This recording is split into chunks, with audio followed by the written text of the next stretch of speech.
Hello दोस्तों, यदि आप हमारे चैनल से नए जुड़े हैं तो हमारे चैनल एवी लाइव को सब्सक्राइब जरूर करें और अपने दोस्तों में शेयर करें।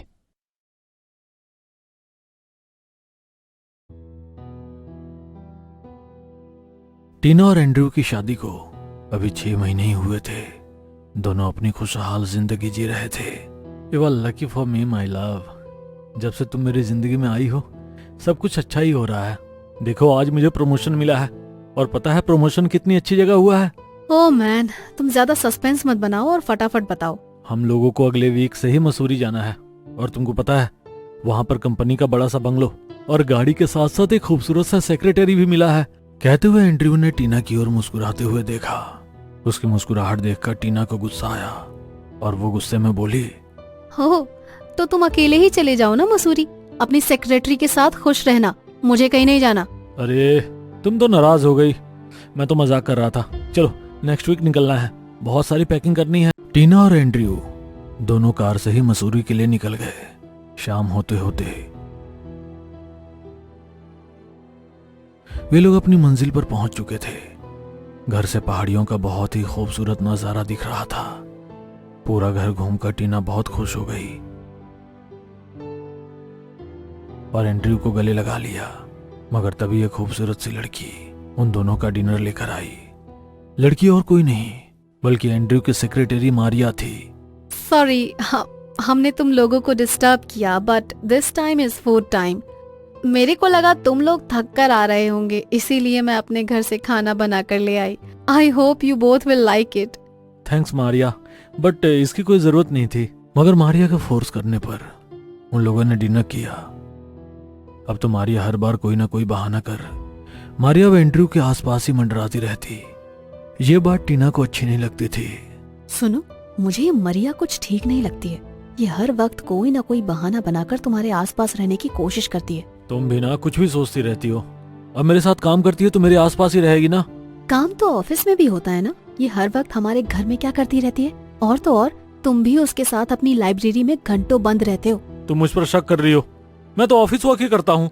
कहते हुए वो गुस्से में अपने कमरे में चला गया। उसी रात मारिया उन लोगों के लिए आइसक्रीम लेकर आई। नहीं, मुझे नहीं खाना है। मारिया इतने प्यार से हम लोगों के लिए आइसक्रीम लेकर आई है और तुम मना कर रही हो। Please have it. लेकिन टीना मना कर देती है और वो अपने रूम में चली जाती है। देर रात तक मारिया और एंड्रयू दोनों काम करते रहे। टीना का मन कमरे में नहीं लग रहा था। वो आइसक्रीम खाने के बहाने अपने कमरे से निकल कर आई। वो दोनों किसी बात पर जोर जोर से हंस रहे थे। ये देख टीना को बहुत गुस्सा आया। उसने गुस्से में आइसक्रीम निकाली और अपने कमरे में पहुंच गई। थोड़ी सी आइसक्रीम खाकर उसने बची हुई आइसक्रीम फेंक दी। जैसे ही उसने आइसक्रीम फेंकी वहां पर एक काली बिल्ली आ गई और उस बिल्ली ने उस आइसक्रीम को खा लिया। देखते ही देखते बिल्ली जमीन पर गिर गई और उसके मुंह से खून निकलने लगा। ये देख वो कुछ रिएक्ट कर पाती, वो भी जमीन पर गिर गई। जैसे ही वो गिरी उसके गिरने की आवाज सुनकर मारिया और एंड्रयू उस कमरे में आए। तब तक वो मर चुकी थी। उस वक्त रात के 2 बज रहे थे। एंड्रयू टीना को लेकर हॉस्पिटल जा रहा था मगर मारिया ने उसे मना कर दिया तो उसने टीना को बेड पर सुला दिया। दोनों सुबह होने का इंतजार कर रहे थे। इंतजार करते करते उनकी नींद लग गई। अचानक सुबह किचन से आती हुई कुछ आवाजों को सुनकर दोनों की नींद खुली। वहां पर टीना सबके लिए चाय बना रही थी। उसे देखे एक पल के लिए दोनों शॉक्ड हो गए। अरे ऐसे क्या देख रहे हो, जैसे कोई भूत देख लिया हो। ओह टीना, तुम ठीक हो? मुझे तो लगा था कि। कहते हुए उसने टीना को गले लगा लिया। क्या लगा था एंड्रयू कि मैं। खैर छोड़ो, ब्रेकफास्ट में क्या लोगे? और हाँ तुम मरिया, ब्रेकफास्ट करके जाना, खाने में मैं जहर नहीं मिलाऊंगी। कहते हुए वो जोर जोर से हंसने लगी और फिर मारिया को घूरते हुए उसकी खूबसूरत नीली आंखें लाल हो चुकी थी। मारिया ये देखते ही वहां से भाग गई। उसने मुस्कुराते हुए एंड्रयू की ओर देखा और बोली, आज हम तुम्हारे पसंद का गोश्त बनाएंगे। गोश्त? और तुम? हाँ हाँ, मैंने सोचा कि कब तक तुम्हें नॉनवेज के लिए मना करूं। आज मैं ही तुम्हारे लिए बना देती हूँ, मगर पहले देख लूं ये ताजा है भी या नहीं। कच्चा गोश्त ही खाने लगी। उसकी हरकत देख एंड्रयू हैरान था। जो लड़की पके हुए नॉनवेज को छूती भी नहीं है, वो कच्चा गोश्त खा रही है। एंड्रयू टीना को अकेला छोड़कर ऑफिस नहीं गया। घर में वो पूरे वक्त टीना के आसपास ही था, मगर आज ना जाने क्यों टीना उसे कुछ बदली बदली नजर आ रही थी। जो टीना हर वक्त हंसती मुस्कुराती रहती थी, आज खामोश थी। उसे कई बार थोड़ी देर चुप रहने के लिए बोलना पड़ता था, मगर आज बार बार एंड्रयू उससे बातें करने की कोशिश कर रहा था, मगर वो उसकी किसी भी बात का हाँ या ना से ज्यादा जवाब नहीं दे रही थी। यहां तक कि एकटक किसी चीज को देख रही थी तो पलक भी नहीं झपक रही थी। टीना, मुझे लगता है तुम्हारी तबीयत ठीक नहीं है, क्यों ना हम किसी डॉक्टर के पास चले? नहीं, बस थोड़ा सा आराम करूंगी तो ठीक हो जाएगा। कहकर वो अपने कमरे में सोने चली गई। टीना पूरे दिन सोती ही रही। रात को एंड्रयू भी उसके पास आकर कमरे में सो गया। देर रात 2 बजे अचानक से कुछ आवाजों से जब एंड्रयू की नींद खुली तो उसने उठकर देखा तो टीना उसके पास नहीं थी। वो उसे ढूंढते हुए कमरे से बाहर निकला तो घर का दरवाजा बाहर से बंद था। ये टीना इस वक्त कहाँ जा सकती है? तभी उसे किसी के जोर जोर से हंसने की आवाज आई। टीना, टीना, कहाँ हो तुम? तभी उसके पीछे से एक साया उभर कर आया। उसने देखा, वो साया ऐसा लग रहा था मानो उसके पीछे कोई भयानक जानवर खड़ा हो। उसने डरते हुए पीछे देखा तो वहां पर टीना खड़ी थी। एंड्रयू डरते हुए बोला, अरे टीना, तुम यहाँ पर तो अभी कहते हुए वो इधर उधर देखने लगा। टीना के चेहरे पर अजीब सी मुस्कुराहट आ गई। यहाँ पर तो क्या, आज तुम्हारी कलीग नहीं आई क्या? तुम्हें आज ऑफिस का कोई काम नहीं था? वो कल एंड्रयू उसे कल रात की सच्चाई बताना चाह रहा था, मगर फिर खामोश हो गया। तभी घड़ी में सुबह के 4 बज गए थे। मुझे बहुत थकान हो रही है, मैं सोने जा रही हूँ, कहकर टीना अपने बेडरूम में चली गई और उसने दरवाजा अंदर से बंद कर लिया। एंड्रयू अगले सारा दिन उसके रूम से बाहर निकलने का इंतजार करता रहा, मगर आज भी टीना पूरे दिन बिस्तर पर ही सोई रही। उस रात के बाद से टीना का बिहेवियर एंड्रयू के लिए बहुत ही परेशान करने वाला था। उसे समझ नहीं आ रहा था कि टीना को क्या हो गया है। उसी रात ठीक 2 बजे उसे मारिया की चीख सुनाई दी। वो हड़बड़ा कर उठा और घड़ी में 2 बज रहे थे। इतनी रात को मारिया उसके घर में क्या कर रही है? सोचते हुए वो बाहर का नजारा देखकर हैरान रह गया। टीना छत से छिपकली की तरह चिपकी हुई थी और मारिया हवा में थी। मुझे जाने दो टीना, मुझसे गलती हो गई, मुझे माफ कर दो, प्लीज प्लीज मुझे माफ कर दो। एंड्रयू ये सब देखकर बहुत डर गया। वो कुछ बोलने की स्थिति में नहीं था। अपनी लाल चमकती हुई आंखों से टीना ने एंड्रयू की ओर देखा तो बहुत डर कर पीछे हट गया। डरो नहीं एंड्रयू, मैं तुम्हें कुछ भी नहीं करने वाली, बल्कि सजा तो मैं अपनी गुनहगार को दूंगी। गुनहगार? मारिया ने तुम्हारा क्या बिगाड़ा है? इसने तुम्हें पाने के लिए मुझे रास्ते से हटा दिया एंड्रयू। इसने मुझे मार दिया। उस रात मेरी आइसक्रीम में जहर मिला हुआ था और मैं सच में मर गई थी, मगर ईश्वर ने मुझे बदला लेने का मौका दिया। 2 दिन की जिंदगी दी, अब मैं इससे बदला लेकर रहूंगी। कहते हुए उसने मारिया को हवा में ही उछाल दिया। उसका सर दीवार में लगा और वो बेहोश होकर नीचे गिर पड़ी। टीना जमीन पर आई और उसने अपने बड़े बड़े नाखूनों से मारिया का पूरा शरीर छत विछत कर दिया। पूरे घर में मारिया की चीख गूंज रही थी। जमीन पर बहते हुए उसके खून को टीना ने अपनी जीभ से चाटना शुरू कर दिया। जैसे ही मारिया ने आखिरी सांस ली, टीना भी खामोश हो गई। अपने सामने 2 लाशों को देख एंड्रयू जोरों से रोने लगा और बोला, मारिया, ये क्या किया तुमने? मैं क्यों नहीं समझ पाया कि तुम मेरा घर उजाड़ना चाहती हो? तुम्हारी एक गलती से सब कुछ खत्म हो गया। काली विद्या एक ऐसी शक्ति जिसे अगर कोई साध ले तो वो जो चाहे सब उसकी मुट्ठी में हो सकता है। शैतान को खुश करके वो हर चीज पा सकता है जिसकी उसे कामना हो। उस किताब में लिखी इन सभी बातों को पढ़कर माया की आंखों में एक अलग ही चमक आ गई थी।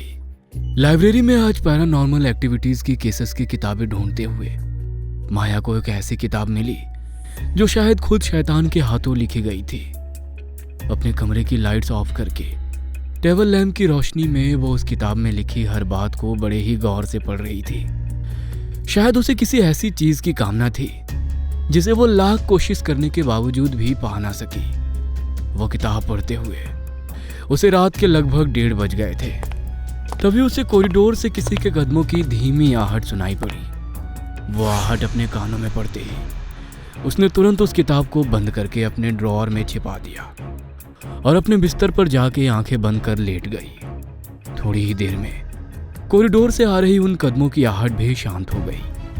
तभी माया की दर्द भरी आंखों में आंसू गिरकर उसके सिरहाने पर बहने लगे। किसी को माफ नहीं करूंगी। जो इन लोगों ने मेरे साथ किया है उसका अंजाम तो इन्हें हर हाल में भोगना ही होगा। इतना कहकर वो अपनी आंखों में आंसू लिए गहरी नींद में सो गई। अगली रात वो फिर से उस शैतान किताब का अध्ययन करने लगी। कुछ रातों तक ये सिलसिला चलता रहा। आज वो उस किताब के आखिरी पन्ने पर पहुंच चुकी थी, जिसके अनुसार अब उसे उसके असली कार्य को शुरू करना था। इसीलिए अपने कमरे के दरवाजे को अंदर से बंद कर वह खिड़की के रास्ते से घर के बाहर निकल गई। उसने काले कपड़े पहने थे और खुद को एक काले कपड़े से लपेटा हुआ था ताकि कोई भी उसे पहचान ना सके। वह बड़े ही तेज कदमों से गांव के कब्रिस्तान की ओर बढ़ रही थी। उसके हाथ में वही किताब और एक काले रंग की पोटली थी। रात के ठीक 12 बजे वह कब्रिस्तान में दाखिल हुई। उसके आसपास हर जगह मुर्दा सड़े गले शरीर थे जिनकी आत्माओं को आज वो अपनी आंखों से देख पा रही थी। लेकिन उसके मन में आज कोई खौफ नहीं था। उसने उस काली पोटली से कुछ सामान निकाला और कब्रिस्तान के एक कोने में जाकर उस किताब में लिखे हुए मंत्रों का उच्चारण करने लगी। तभी अग्नि से धधकता एक यज्ञ कुंड उसके सामने आ गया। अपने चारों ओर उसने एक लाल पदार्थ से एक घेरे को बना लिया और उस घेरे के अंदर बैठकर किताब में लिखी विधि के अनुसार उसने अपनी साधना करनी आरंभ की। वह जानती थी कि उसके लिए यह साधना करना आसान नहीं होगा, इसीलिए वो अपने साथ होने वाली हर असाधारण चीज के लिए खुद को पहले ही तैयार करके आई थी। यज्ञ शुरू करते ही कब्रिस्तान में भटक रही अतृप्त आत्माएं उसके पास आने की कोशिश करने लगी। तभी उस लाल सुरक्षित घेरे के कारण वह आत्माएं उसे छू नहीं पाई। किताब में लिखी विधि के अनुसार माया को पूरे 41 दिन तक उस साधना को दोहराकर इसे पूर्ण करना था। अपने पहले दिन की साधना पूरी कर माया के चेहरे पर एक अलग ही खुशी थी। अपनी साधना पूरी कर वो कब्रिस्तान के बाहर आई और उसने काली पोटली में कुछ लपेटकर कब्रिस्तान की चौखट पर गाड़ दिया। तेज कदमों से चलती हुई कुछ देर बाद वो खिड़की के रास्ते अपने कमरे में दाखिल हुई और खुद पर पानी के कुछ छींटे मारकर उसने अपने कपड़ों को बदल लिया।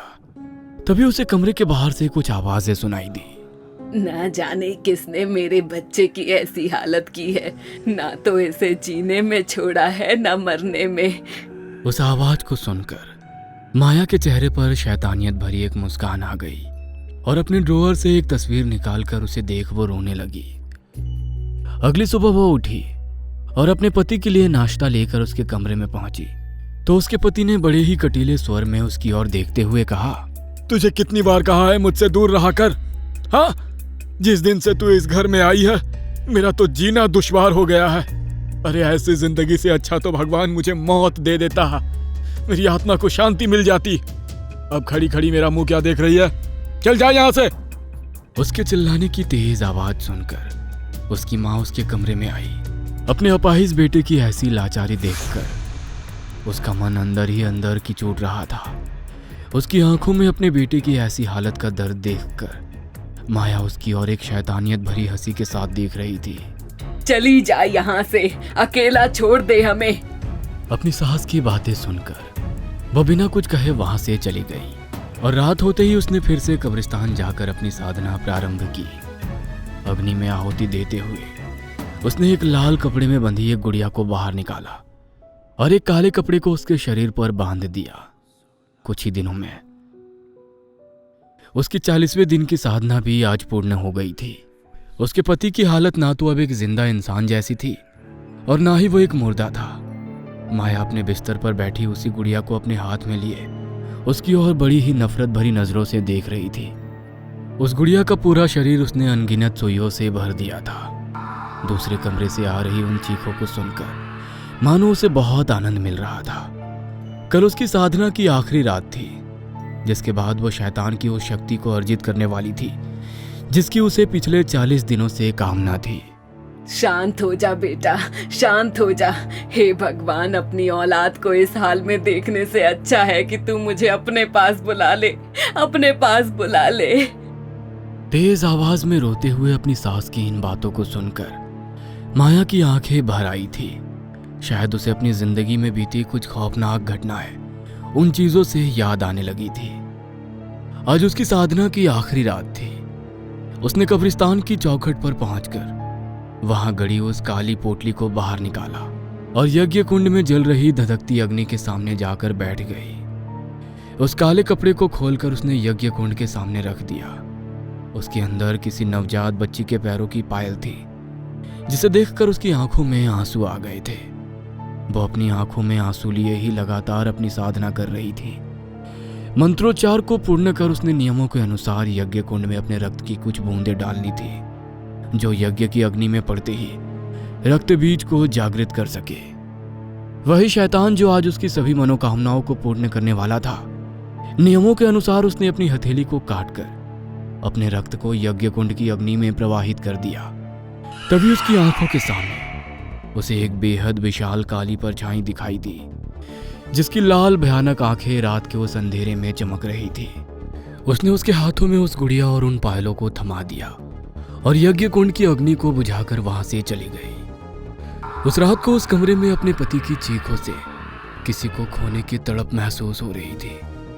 सुबह जब वो उठी तो उसके घर के बाहर गांव के लोगों की भीड़ जमा थी। अर्थी पर उसके पति का पार्थिव शरीर पड़ा हुआ था। उसकी आंखें पूरी तरह बाहर को निकल आ चुकी थी।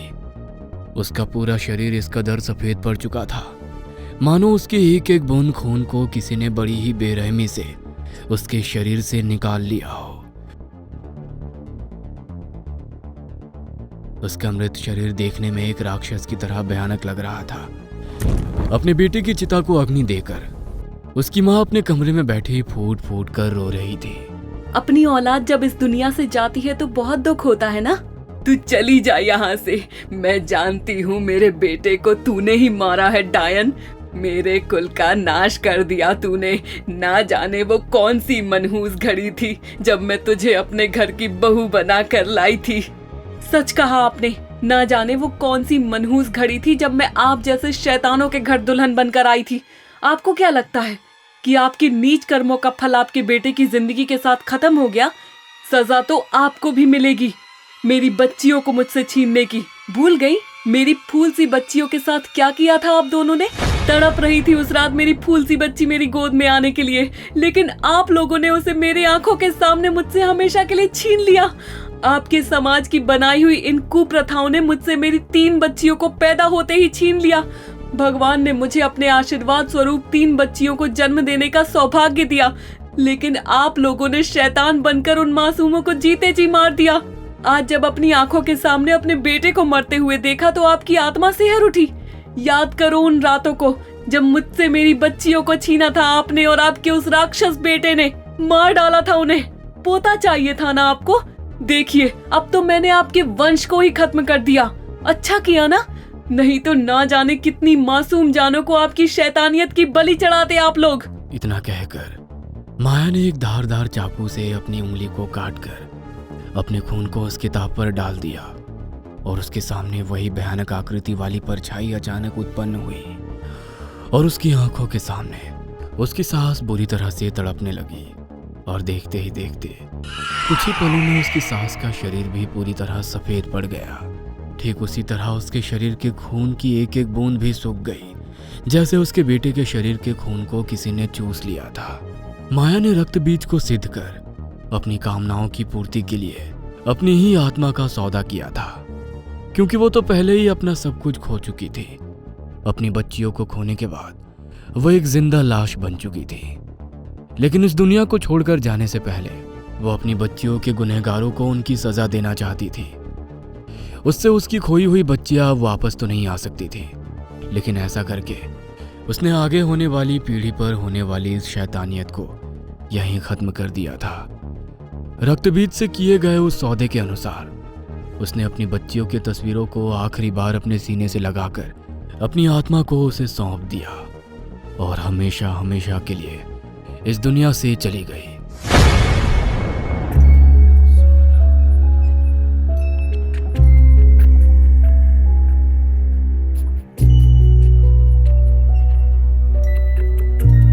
आज भी ना जाने कितने लोग बेटी के जन्म को एक अभिशाप मानते हैं। बेटी को अभिशाप समझने वाले लोग कभी सुख के भागी नहीं बन सकते हैं। जो भी व्यक्ति बेटी को एक अभिशाप समझता है वह हर जीवन में नर्क का भागी है। हेलो दोस्तों, यदि आप हमारे चैनल से नए जुड़े हैं तो हमारे चैनल एवी लाइव को सब्सक्राइब जरूर करें और अपने दोस्तों में शेयर करें